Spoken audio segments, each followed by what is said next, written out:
Bismillahirrahmanirrahim. Assalamu alaikum. This is Asad Yaqub and I welcome you to my IELTS listening video.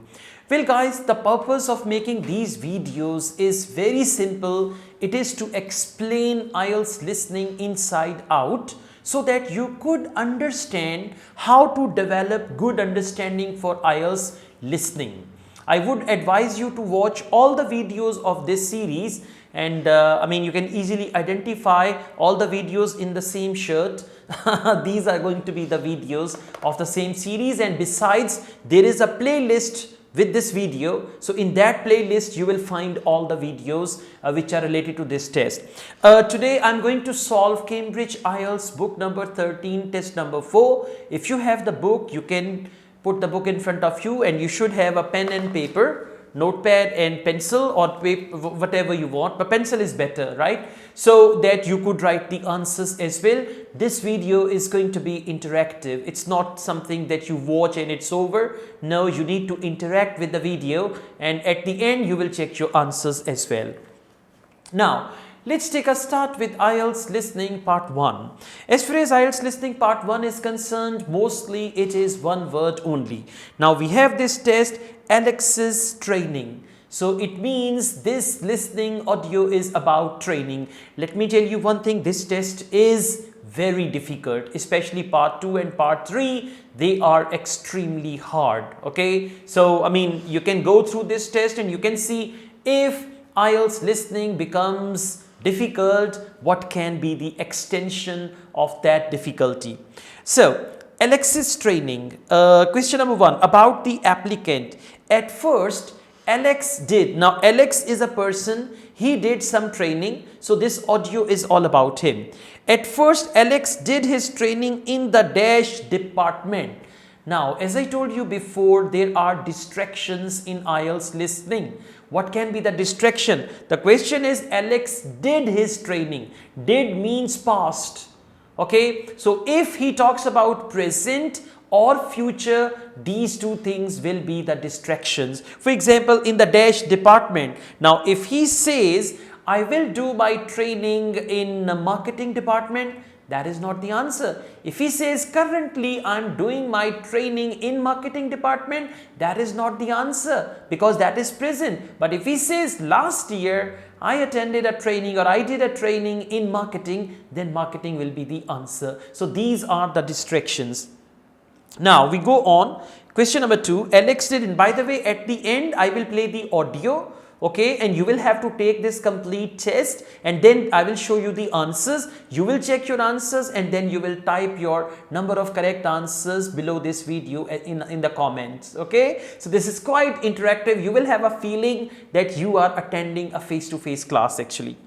Question number 2, Alex didn't have a qualification from school in dash. Now for didn't have a qualification in school, they may use the word he did not study.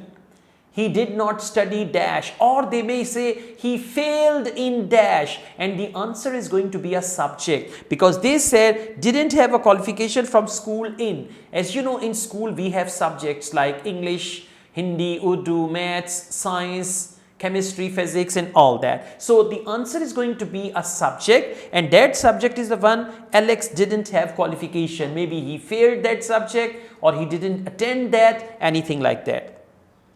Question number 3, Alex thinks he should have done the diploma in dash skills. Now Alex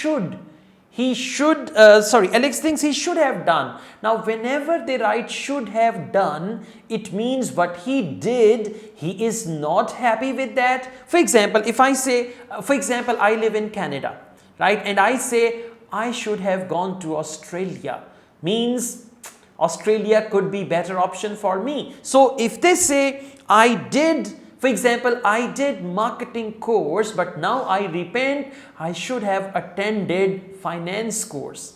I should have attended, right? So should have done, should have attended. So that's going to be the answer. Whatever he attended or he did, that will be a trap. Okay, and by the way, it's one word only, so you can easily find the answers. Question number 4, age of other trainees. The youngest was, now in this part of the audio, Alex will tell you the age of all the trainees Like I was 18, there were some more who were 19, and the youngest one among us was a 16 years old girl or a boy. Clear? Exactly. Okay, now we've got the second part of the audio, benefits of doing training at JP&W. Now they are going to talk about benefits or advantages. The first bullet point is without question, so audio will go on and you have to wait patiently. Question number 5, trainees receive the same amount of dash as permanent staff. Same amount of something. Whenever they use the word amount of, it can be like countable thing, right? So you can wait for something countable. And second, it is going to be plural, right? So amount of is going to be uncountable, number of is countable, so it can be something uncountable, and the answer is going to be plural, as permanent staff. Now for permanent staff, they may use the word permanent staff, or they can use the word everyone, like they say, as a trainee you receive the same amount of money as everyone, so answer is money. For example, next, we've got the bullet point without a question, so audio will continue and you have to wait patiently. Question number 6, trainees go to dash 1 day per month. Now for 1 day per month, they will say once each month, or one time in a month, or once in a month, 1 day per month. So for example, if there is a question, do you have to spend time in university? For example, do you have to spend time in university? And he says yes, 1 day a month or once a month. So the answer is university. Okay, yes, this IELTS test is quite confusing. So I'm telling you all these things because I have already studied it. Before making a video, I studied this test. That's why I'm telling you all these things. Next, the company is in a convenient dash.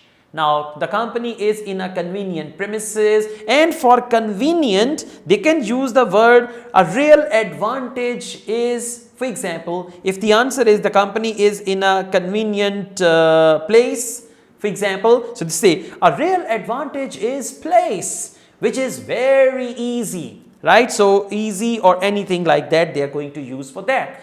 Let's go on. Third title is advice for interview.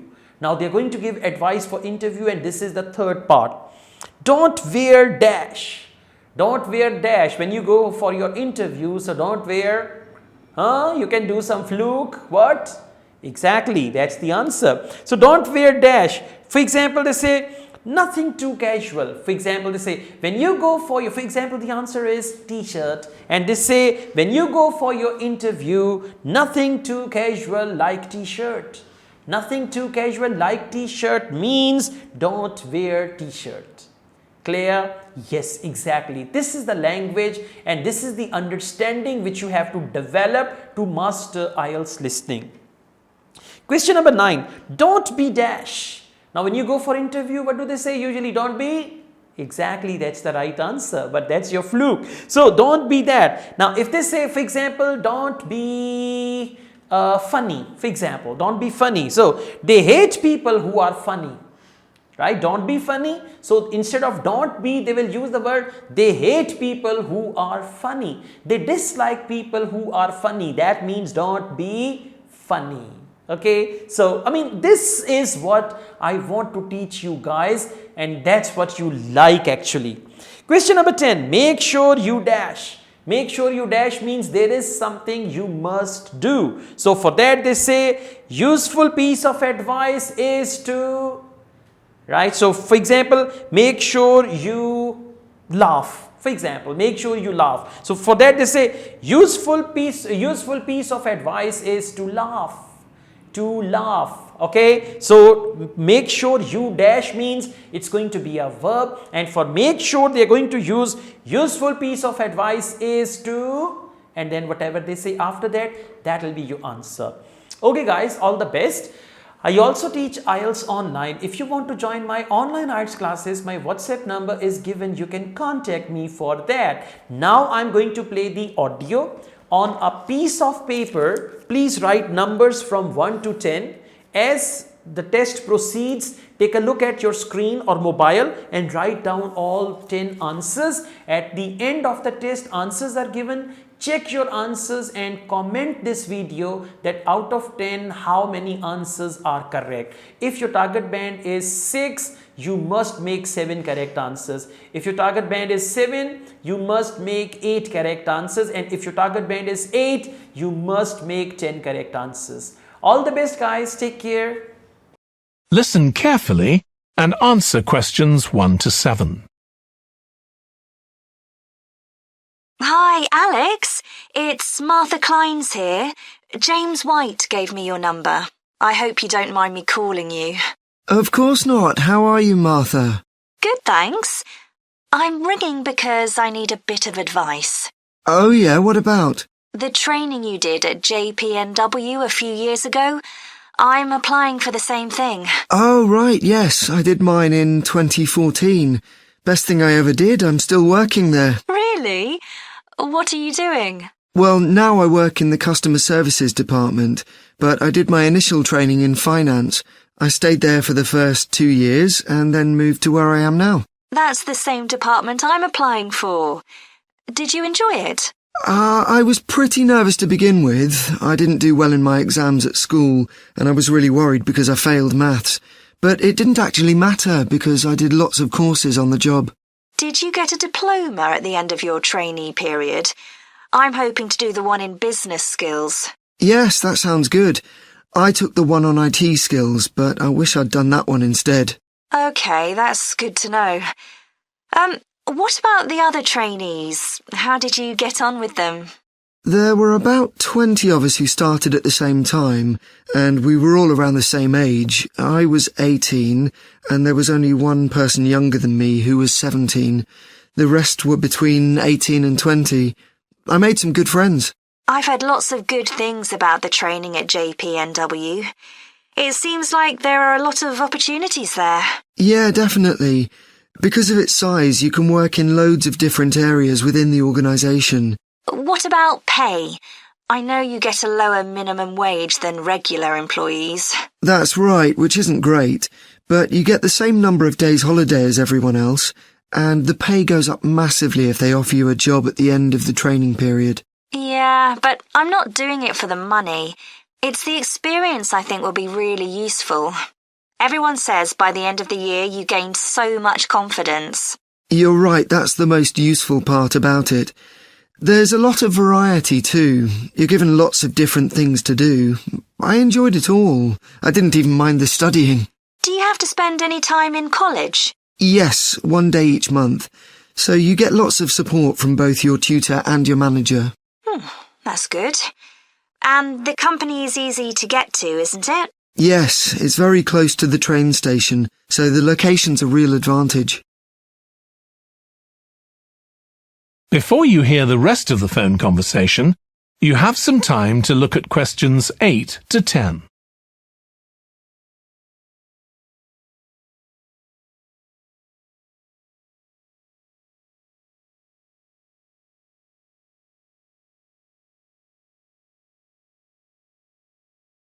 Now listen and answer questions 8 to 10. Have you got a date for your interview yet? Yes, it's on the 23rd of this month. So long as you're well prepared, there's nothing to worry about. Everyone's very friendly. I am not sure what I should wear. What do you think? Nothing too casual, like jeans, for example. If you've got a nice jacket, wear that with a skirt or trousers. Okay, thanks. Any other tips? Well, I know it's really obvious, but arrive in plenty of time. They hate people who are late. So make sure you know exactly where you have to get to. And one other useful piece of advice my manager told me before I had the interview for this job is to smile. Even if you feel terrified, it makes people respond better to you. I'll have to practice doing that in the mirror. Yeah, well, good luck. Let me know if you need any more information. Thanks very much.